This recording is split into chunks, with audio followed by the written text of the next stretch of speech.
because of the light, I can't see your face.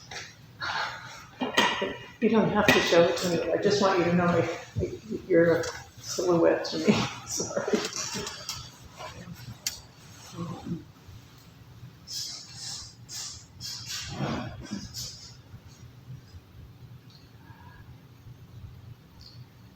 He's showing Tanya this morning our method, and I tried to sum it up really, really tight because I didn't really have a lot of space to talk.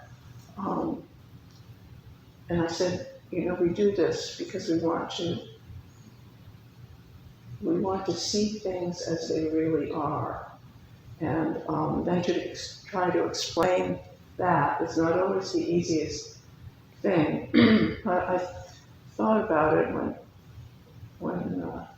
Fabian asked me to talk. I thought, yes, I have something like kind of dramatic, or at least one dramatic story, not story, but illustration of not seeing things as they really are and seeing things as they really are.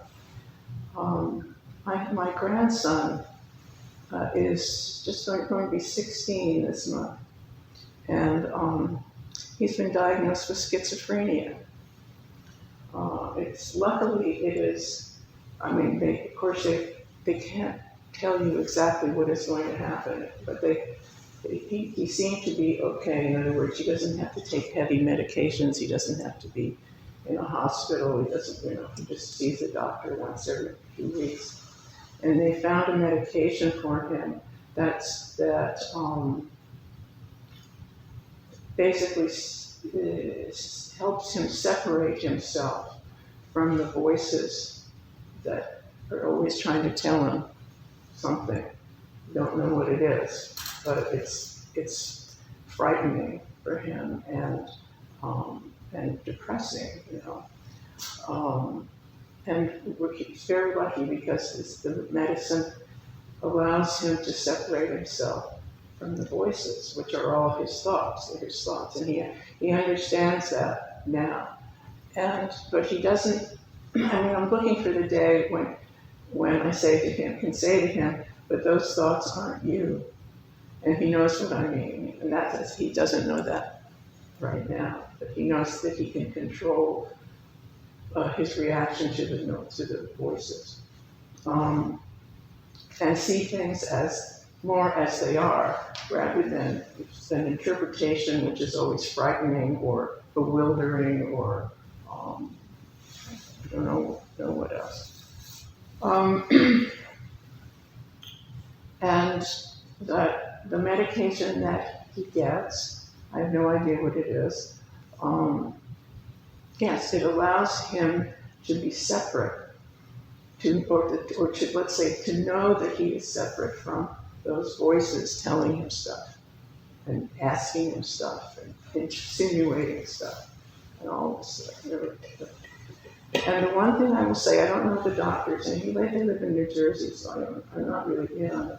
But the one thing they have not said to him, which is I think a very good thing, is they haven't said, well, they're your thoughts. They just say their thoughts, and that's really helpful. So that is when he thinks that terrible things are going to happen, or that he might do something terrible, or that he even might kill himself. He knows that these are just thoughts. But before he knew that, they colored his entire universe. They covered his daily life. They covered getting up in the morning. They covered being asleep. They covered everything. Everything was painted with these terrible colors of feeling. And medicine helped him with that. So that's kind of an extreme or dramatic picture of not seeing things the way they really are, and then seeing things the way they are. Another one was that I had read a while back an essay by a Harvard, I think he's a Harvard professor, anyway, he writing about some beautiful paintings by Johannes Vermeer. He's the one with the beautiful interior, with usually a woman doing something, cooking, or the light is really beautiful. He's one of the great masters of the 17th century and actually of Western painting. And but interestingly enough, the article was, he said, oh, they are beautiful paintings of the light and the space and this and that. But you know that these came into being only because of the Dutch colonizing Indonesia and other places, and so did you read that essay? No. No, that's a. Yeah, I'm not surprised. It's a wokeism. Yeah, my daughter's in art school, Uh-huh. so I don't read these sorts of things. Yeah. Well, anyway, I was telling my daughter about it because I had said to myself, now I know what they mean when they say woke. It means you can't enjoy you cannot enjoy looking at this painting because unless you don't know these terrible things that they did to people in order to, now, what it means is that it brought a kind of wealth to ordinary people in Holland.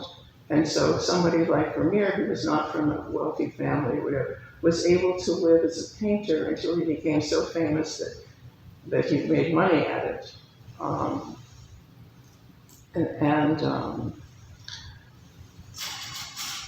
It just, and then he said, oh, of course I love the paintings, they're so wonderful. And I thought, why can't you just look at the paintings? Like, why do you have to have a story about them?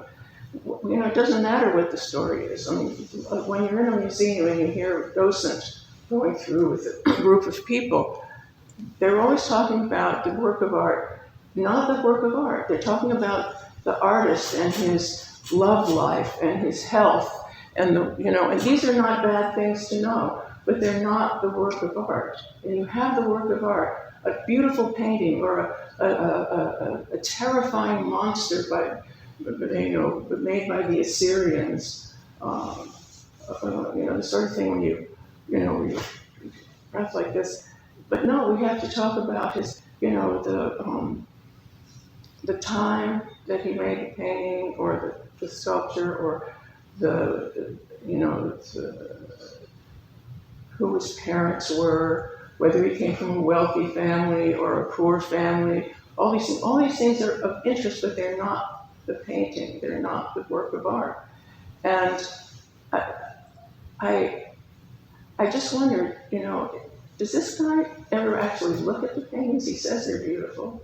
Is he thinking the whole time, oh, the impoverished Indonesians? It's again, coloring something, painting something with a color, rather than seeing the painting, seeing it as it is, just whatever your take on it is. Oh, it's beautiful, or there's so much darkness in it, or, when you actually encounter a work of art without having the storylines in you really see it. You really see it. And then if you really see it, then you want to come back and see it again, and look at it again. It's so informative. And this is what we do in our daily life with all the things that happen. We,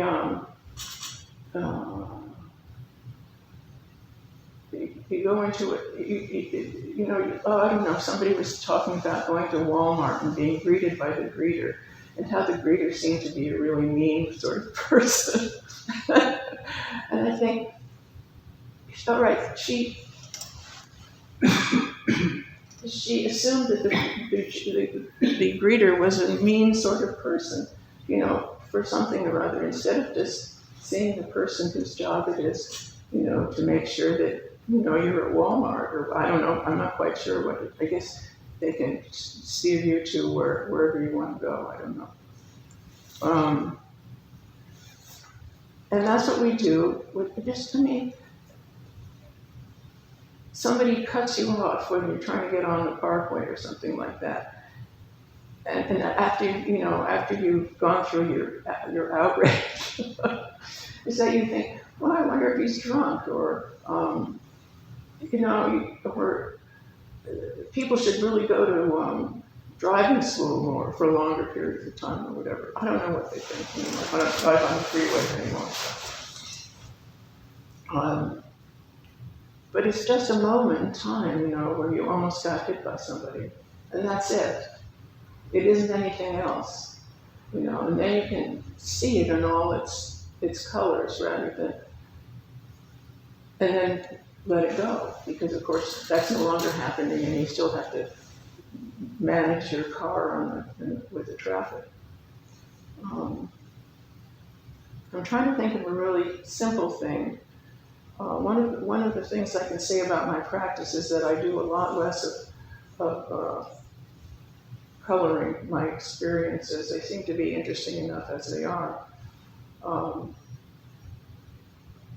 don't try and ascribe some sort of storyline to it. And if I do, I catch myself. So when we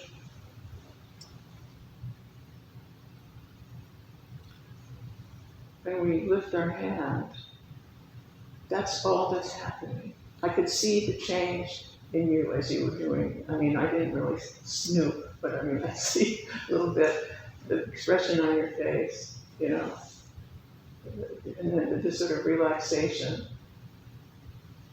and then and then paying attention again a little bit more. And I think, when I'm doing that, the thought comes, and if I follow the thought for any length of time, and then it stops, like for some reason it goes away, I have this feeling, this strange feeling, oh my gosh, I was completely engulfed by these thoughts I was having, and then they're gone, and I'm liberated. I mean, that's what it feels like. I'm here, I'm all here, and all that other stuff is just stuff. I'm all here, and that's what happens when you start to see things as they really are, which you can do the first time you lift your hand, the first time you bring it in. It's like, this is what I'm doing. And right now my hand is down here. Now it's up here. Out, down, close. That's all there is. And then there's, some other thought, some niggly thought, like, I don't know, somebody's coming in the door, or used to be that there was a lot of traffic here. So you could always count on that to be a distraction. And then,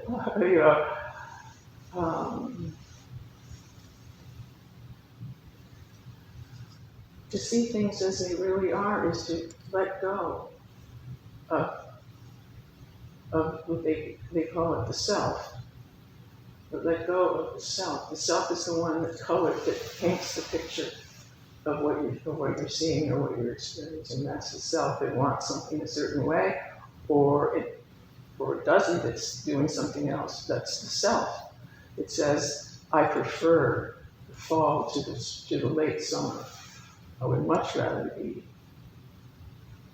in the fall than late summer. And for me, I was walking down my driveway, looking at the various trees. It was like, I think it was early October. It was a bunch of years ago.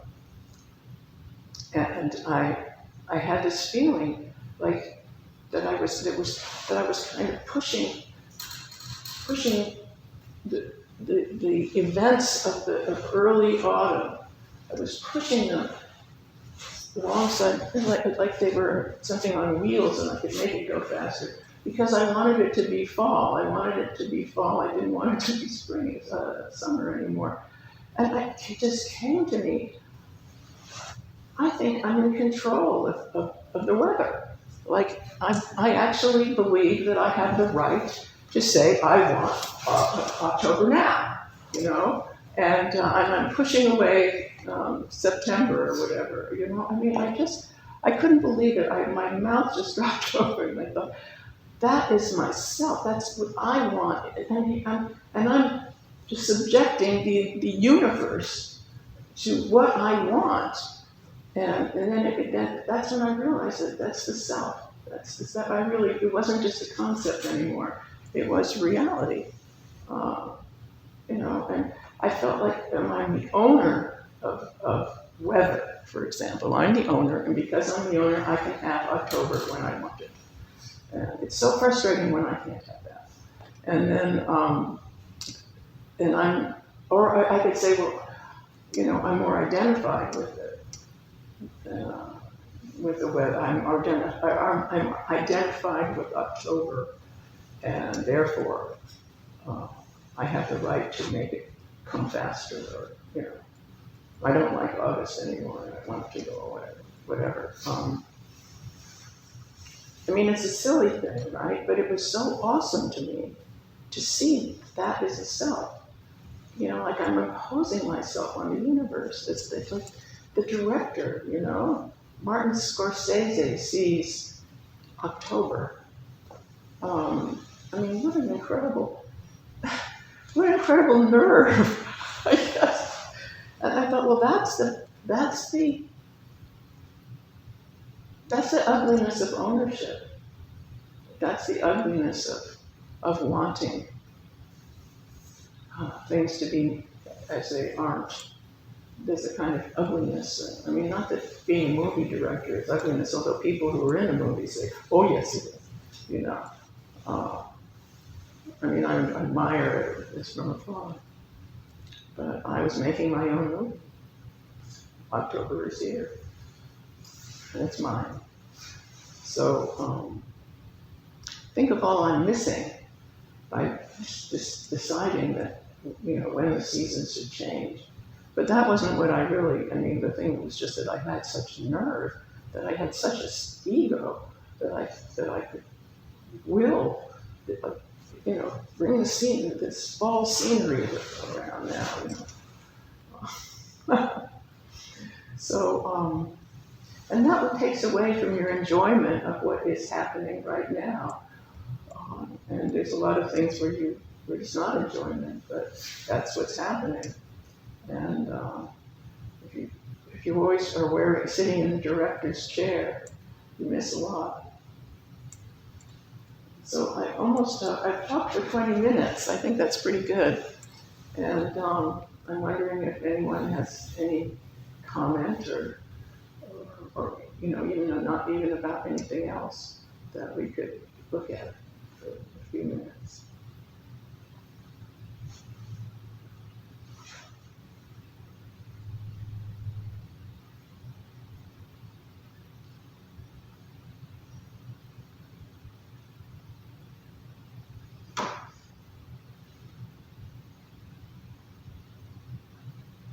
So when you let go of the thought, you identify it as thought. I'm thinking it's a thought. When you do that, it's like stepping back away from the thought, so that the thought is an object, like the scenery of October. It's an object. And it's an object because you want to manipulate it. So when I see, thinking about with a tire pressure light coming on on my car, not knowing if I'm just ready for disaster or what. But if I really look at that, then it's my desire to get that fixed. But at the moment, I'm driving the car, I can't really get it fixed right there. And that's the reality of the moment, is that I see the flashing light.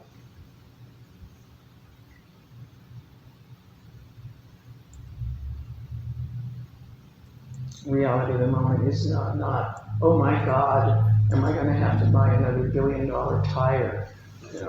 That's the self.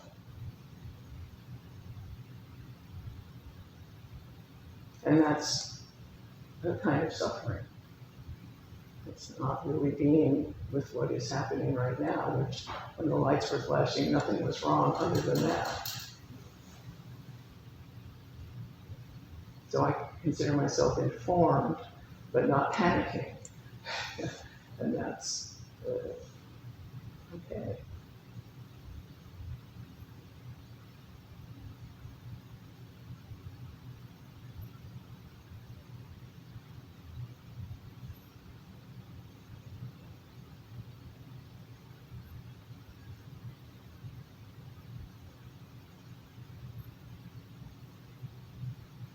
And my grandson says, his mother tells me that I'll talk to him, we'll see him soon, but he talks about when the thoughts, when the medicine, I guess, sort of captures the thoughts coming in and sort of pushes them out of the way. And then he sees, that's his mother, telling him, why didn't you finish washing the dishes? And then he suddenly realizes that's what's happening. That's all, that's it. And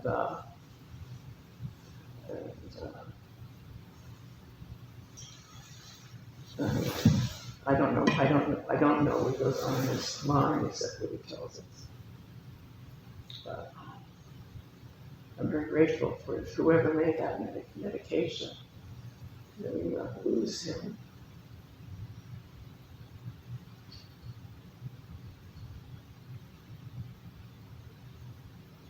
So are there any questions?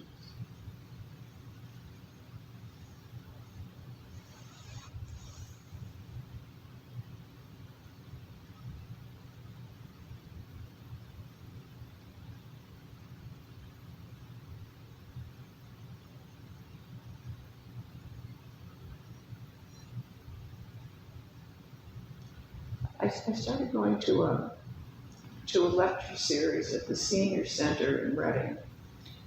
And this one is on early Indian Buddhism. And it's taught by a Yale professor. And he's a very engaging sort of person.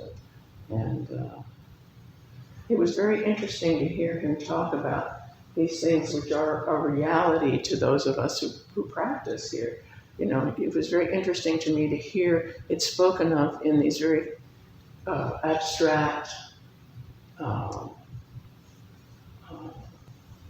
is the word I want? Conceptual, abstract terms.